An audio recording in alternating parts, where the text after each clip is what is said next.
MCU के पूर्व कुलपति बी के कुठियाला को क्लीन चिट देने की तैयारी हो रही है।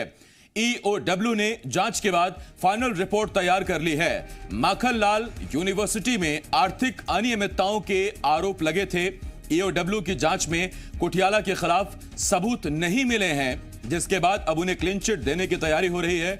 आपको बता दें कि पिछली कमलनाथ सरकार के दौरान कई गड़बड़ियां पाई गई थी और वित्तीय गड़बड़ियों के आरोप में ही बी के कुठियाला के खिलाफ शिकायत की गई थी, जांच शुरू हुई थी और उस वक्त यह कहा जा रहा था कि बी के कुठियाला ने यूनिवर्सिटी के पैसों का दुरुपयोग किया। लेकिन अब खबर आ रही है कि ईओडब्ल्यू को वित्तीय गड़बड़ियों के मामले में कोई सबूत बी के कुठियाला के खिलाफ नहीं मिले हैं और अब उन्हें क्लीन चिट देने की तैयारी हो रही है। बी के कुठियाला कई दिनों से जांच एजेंसियां उनसे जब पूछताछ करना चाहती थी तो वो कभी बीमारी की बात कहते थे और हाजिर नहीं होते थे। अब लेकिन खबर आ रही है कि बी के कुठियाला को क्लीन चिट देने की तैयारी हो रही है। ईओडब्ल्यू को उनके खिलाफ कोई सबूत नहीं मिले हैं, जबकि कमलनाथ सरकार में वित्तीय गड़बड़ियों की शिकायत हुई थी जिसमें बी के कुठियाला का नाम लिया गया था। संदीप भमरकर, जी मीडिया संवाददाता, इस वक्त भोपाल से इस बड़ी खबर पर हमारे साथ जुड़ रहे हैं। संदीप, बहुत अहम खबर है। कमलनाथ सरकार में गड़बड़ियों के लिए जिन कुठियाला को जिम्मेदार माना गया, अब शिवराज सरकार में क्लीन चिट देने की तैयारी। बिल्कुल, और ऐसा लग रहा है कि ईओडब्ल्यू राजनीति करने का एक जरिया बन गया है और पॉलिटिकल पार्टीज इसका इस्तेमाल कर रही हैं। क्योंकि पिछली जो जांचों की बात करें तो अलग अलग तरह की जांच हुई थी। एक जांच यूनिवर्सिटी प्रशासन ने की थी जिसमें गड़बड़ियां मिली थी। दूसरी जांच जो हुई थी वो तत्कालीन एसीएस के द्वारा कराई गई जांच थी, उसमें भी गड़बड़ियां मिली थी। ईओडब्ल्यू ने भी कुछ जांच की थी और तब ईओडब्ल्यू के अधिकारी बता रहे थे कि इन मामलों पर पता लगाया जाएगा। और जो वाइन कैबिनेट यानी शराब रखने के का जो अलमारी जैसा जो सामान है वो भी ख़रीदा गया था। ये पूछा गया था कि निजी यात्राएं की है आपने, अपनी पत्नी के साथ में यात्राएं की है, विदेश यात्राएं की है, वो यूनिवर्सिटी के खर्चे से की गई है। तो ये सारी चीज़ों पर ईओडब्ल्यू का रवैया कुछ और था। और अब जो है वो क्लोज़र रिपोर्ट तैयार की जा रही है, यानी कि इस क्लोज़र रिपोर्ट में का मतलब ही यही है कि कुछ भी नहीं पाया गया है जो गड़बड़ हो। ये आरोप थे कि संघ और बीजेपी के नेताओं के साथ में रिश्ते निभाए गए, उनको उपकृत किया गया। जो स्टडी सेंटर्स देश भर में थे, तकरीबन 300 से ज़्यादा थे, वहाँ गड़बड़ियाँ पाई गई थी, नियमानुसार नहीं थे और नियम विरुद्ध नियुक्तियाँ दी गई थी। यानी जिसने जर्नलिज्म का कोर्स नहीं भी किया है उसको भी यूनिवर्सिटी में जर्नलिज्म का प्रोफेसर, प्राध्यापक बनाकर नियुक्ति दी गई। तो इस तरह की गड़बड़ियों को अब यदि ईओडब्ल्यू ये मान रहा है कि गड़बड़ियाँ नहीं हुई है तो ज़रूर सवाल खड़े होते हैं कि सरकार बदलने के साथ ही जांच करने के तरीके भी बदल जाते हैं और जो ज़रूरी नहीं है कि जो सरकारी एजेंसी जिस पर भरोसा किया जाता है कि वो सही कह रही है, वो सरकारों के हिसाब से सरकारों के इसमें बात सीधी सी साफ है कि या तो पहले परेशान किया गया पिछली सरकार में बी के कुठियाला को और अब उन्हें पूरा इंसाफ मिला है, या फिर पहले कुछ शिकायतें मिली थी, उन्हें उन पर कार्रवाई की तैयारी थी और अब वो सब झूठ पाया गया है। देखिए, जांच एजेंसी ईओडब्ल्यू, इसके अलावा अतिरिक्त मुख्य सचिव के अध्यक्षता वाली जांच समिति ने गड़बड़ियां पाई, यूनिवर्सिटी प्रशासन ने गड़बड़ियां पाई और उसके बाद में ईओडब्ल्यू को जांच के लिए दे दिया गया। यानी कहीं ना कहीं तो गड़बड़ है, या तो अफसरों की कमेटी या यूनिवर्सिटी प्रशासन ने जो जांच की थी उसमें गड़बड़ी थी, या अभी जो ईओडब्ल्यू जांच करके क्लोजर रिपोर्ट तैयार कर रहा है उसमें गड़बड़ी है।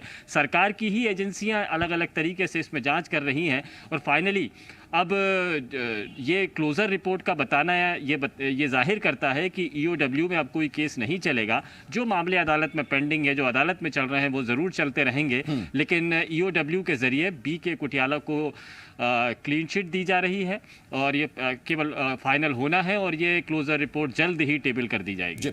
संदीप, हालांकि चूंकि ये पुरानी खबर है और ये काफी वक्त हो गया जब आरोप लगे थे बीके कुठियाला पर आर्थिक अनियमितताओं के। जरा दर्शकों को एक बार फ्लैशबैक में ले चलते हैं और बताइए जरा ये पूरा मामला था क्या, कहां से बीके कुठियाला पर आरोप लगे थे, कहां उनकी भूमिका संदिग्ध पाई गई थी और किसने पाई थी ये भूमिका संदिग्ध? देखिए, पहले विश्वविद्यालय प्रबंधन ने ये जांच करी और कुछ आर्थिक गड़बड़ियों की शिकायतें मिली। शिकायतें मिलने के बाद में जब जांच करना शुरू हुआ तो जांच में ये पाया गया कि कई खरीदी ऐसी है जो निजी खरीदी कही जा सकती है। कुलपति के घर पर वो सामान रखा गया है, लेकिन वो सामान दरअसल यूनिवर्सिटी के खर्च से किया गया है, जैसे वाइन कैबिनेट। इसके अलावा कई तरह की यात्राओं में ये पता लगा कि ये यूनिवर्सिटी ने ये यात्राएं नहीं कराई थी, बल्कि ये यात्राएं तत्कालीन कुलपति बीके कुठियाला ये वो आरोप थे। संदीप, मैं रोक रहा हूं इस वक्त आपको। बीजेपी की तरफ से प्रवक्ता नेता रजनीश अग्रवाल जी हमारे साथ फोन लाइन पर जुड़ रहे हैं। रजनीश जी, पहले यूनिवर्सिटी कमेटी की तरफ से जिस भूमिका को संदिग्ध पाया गया, ईओडब्ल्यू अब उन बीके कुठियाला को क्लीन चिट देने की तैयारी में। देखिए, ईओडब्ल्यू में जो कंप्लेंट करने का काम, कराने का काम द्वेष की भावना से कमलनाथ जी की कांग्रेस सरकार ने किया था, वो सबके सामने था। चुन चुन के ऐसी स्थान, ऐसी जगह कि जहां इनको चिढ़ थी, जहां इनको टारगेट में लेना था अपने तलिए, अपनी विचारधारा के तौर पर, उनके खिलाफ में मानहानि करने का प्रयास करना, अपमानजनक टिप्पणियां करना, जांच के पहले निर्णय सुना देना और फिर कहना नहीं साहब जांच तो ईओडब्ल्यू कर रही है, ईओडब्ल्यू अपने ढंग से जांच करेगी। तो ईओडब्ल्यू ने जांच कर दी, ईओडब्ल्यू ने अपने ढंग से जांच कर दी। अब इसके बाद में भी किसी को कोई दिक्कत, आपत्ति है तो कोर्ट के दरवाजे खुले हैं। रजनीश जी, क्या यूनिवर्सिटी के उन अधिकारियों और एसीएस स्तर के उन अधिकारी पर कार्रवाई की जाएगी जिन्होंने बीके कुठियाला जैसे एक वरिष्ठ पत्रकार और वरिष्ठ नागरिक की छवि धूमिल करने की कोशिश की? जरूर विचार करना चाहिए। शासन के जिम्मेदार अधिकारियों को, जो कठपुतली बन के इस प्रकार का कृत्य करने वाले अधिकारी कर्मचारी हैं, जो केवल और केवल किसी का वेपन बनने का काम करते हैं, उनके बारे में जरूर विचार करना चाहिए। रजनीश जी, ईओडब्ल्यू की जांच प्रणाली, जांच के तरीके, मैं रजनीश जी लौट रहा हूं आपके पास। जेपी धनोपिया साहब इस वक्त कांग्रेस की तरफ से भी हमारे साथ जुड़ गए हैं। रजनीश जी बीजेपी की तरफ से हमारे साथ जुड़े हुए हैं। धनोपिया साहब, स्वागत करता हूं मैं आपको। धनोपिया साहब, मैं लौट रहा हूं आपके पास, लेकिन उससे पहले रजनीश जी इसमें सवाल पूछ रहा था। रजनीश जी, ईओडब्ल्यू की जांच के तरीके और ईओडब्ल्यू के इस्तेमाल के राजनीतिक आरोप आजकल बहुत लग रहे हैं। तो पर कांग्रेस के जमाने में जब आरोप लग रहे थे तो वो तो पाक साफ बता रहे थे कि ऐसा कुछ नहीं है, ईओडब्ल्यू स्वतंत्र रूप से जांच कर रही है और निष्कर्ष जो आएगा वो हमें स्वीकार है। ये तो कमलनाथ जी सरकार के मंत्री, उनके प्रवक्ता, पदाधिकारी खूब गाना गा रहे थे। सभी मीडिया के तौर पर देख लें तो खूब बातें कही गई थी। कुछ लोग जांच से पहले निर्णय भी सुना रहे थे कि इसमें तो इस प्रकार का निर्णय होगा। जांच ईओडब्ल्यू क्या कर रहा है? ईओडब्ल्यू को स्वतंत्रता है जांच की, वो ऐसे जांच अपनी कर सकता है, लेकिन निर्णय खुद सुना रहे थे। रजनीश जी, मैं लौट रहा हूं आपके पास। बदल गया जी। जेपी धनोपिया साहब, आपके पास आ रहा हूं। धनोपिया साहब, जिस एमसीयू के बीके कुठियाला साहब की यूनिवर्सिटी की जांच कमेटी में ही जिन्हें दोषी मानकर, जिनके खिलाफ उनकी भूमिका संदिग्ध मानकर जो जांच की तैयारी हुई, अब जाकर उन्हें इंसाफ मिला है सरकार में? आसिफ जी, इंसाफ मिला है या जनता के साथ अन्याय हुआ है, ये फैसला तो बहुत दूर है अभी। क्योंकि आश्चर्य इस बात का होता है कि जिस रिपोर्ट के अंदर इस सामने आया था, कुठियाला जी खुद के बयान है, उनकी विदेश यात्रा है, उनकी पत्नी की विदेश यात्रा है, उनके सारे खर्चे, यहाँ तक कि उनके बिस्की अल्कोहल के खर्चे तक जुड़े हुए हैं इसके अंदर, और वो रिपोर्ट आपके जैसा क्लीन चिट पाया गया है। तो ईओडब्ल्यू की जो जांच एजेंसी है, इसकी यही पर विशेषता पे सवाल उठता है कि आप अगर किसी आदमी क्लीन चिट दे रहे हो तो आप नहीं। तो धनोपिया साहब, ऐसा कैसे होता है कि जब तक कांग्रेस की सरकार रहती है ईओडब्ल्यू निष्पक्ष कार्रवाई करता है और स्वच्छंद कार्रवाई करता है, लेकिन जैसे ही बीजेपी सरकार आती है तो ईओडब्ल्यू की कार्रवाई पक्षपातपूर्ण हो जाती है? मुझे तो ऐसा लगता है, बहुत ज्यादा अनुभव नहीं है इस बात का, लग ऐसा रहा है कि सरकार के दबाव में ईओडब्ल्यू काम करता है। तो यही कारण है कि उन्होंने भारतीय जनता पार्टी के उसमें क्लीन चिट दे दी, क्योंकि दुनिया जानती है, सारे लोग जानते हैं कुठियाला जी आर्थिक संघ के प्रचार रहे और संघ के बहुत बड़े नेता है वो, और ऐसे व्यक्ति के साथ में इस तरह का करके क्लीन चिट दिलाई गई है, क्लीन चिट दी नहीं है, ऐसा लग रहा है मुझे। ठीक, धनोपिया साहब। रजनीश जी, मेरे सहयोगी संदीप भी हमारे साथ लगातार भोपाल से जुड़े हुए हैं। संदीप, आप कुछ सवाल पूछना चाहें तो पूछ सकते हैं। उससे पहले धनोपिया साहब से छोटा सवाल मेरा।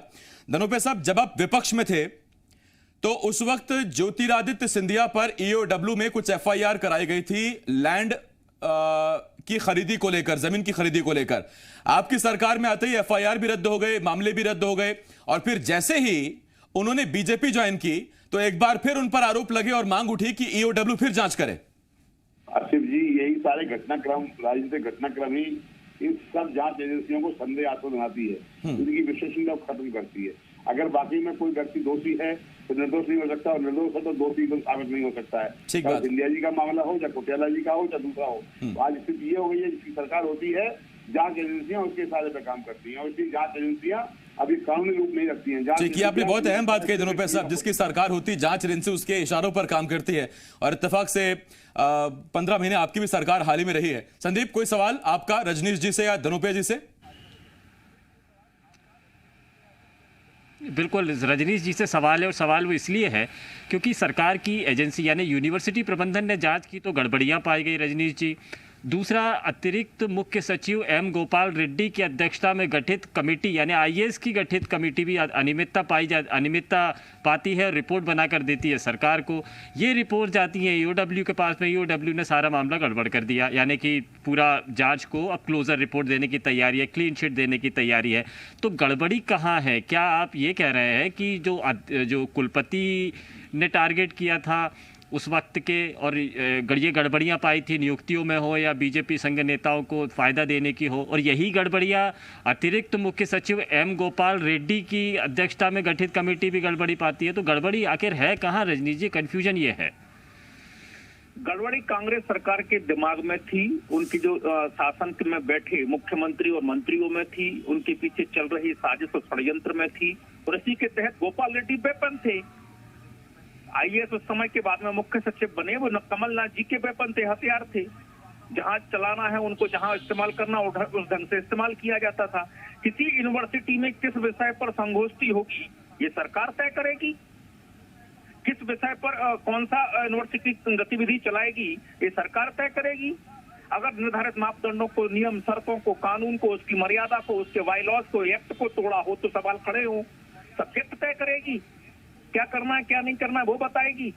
और केवल विचारधारा के आधार पर टारगेट करना, किसी व्यक्ति को बदनाम करने की कोशिश करना, और अगर इनके पास तथ्य हैं तो तथ्य मर गए क्या? अगर जिन बातों को लेकर आरोप कांग्रेस लगा रही है तो जाए कोर्ट में। लेकिन दिक्कत ये है, संकट ये है संदीप जी, कि ये कोर्ट से किए हुए निर्णयों को भी नहीं मानते, उनको भी कहते हैं कोर्ट ने गलत निर्णय कर दिया, सुप्रीम कोर्ट तक को स्वीकार। रजनीश जी, आपने ये बात बेहतर उठाई है। दरअसल कांग्रेस की तरफ से अगर इस मामले को अदालत ले जाया जाता है तो पहले शख्स जिनको ये जिम्मेदारी दी जाएगी, जिनके कंधे पर डाली जाएगी, वो हमारे साथ फोन लाइन पर ही है, धनोपिया साहब। बहुत धन्यवाद आपका रजनीश जी, धनोपिया जी, बहुत शुक्रिया आपका हमारे साथ जुड़ने के लिए। संदीप, आपका बहुत शुक्रिया इस बड़ी खबर पर अपडेट करने के लिए।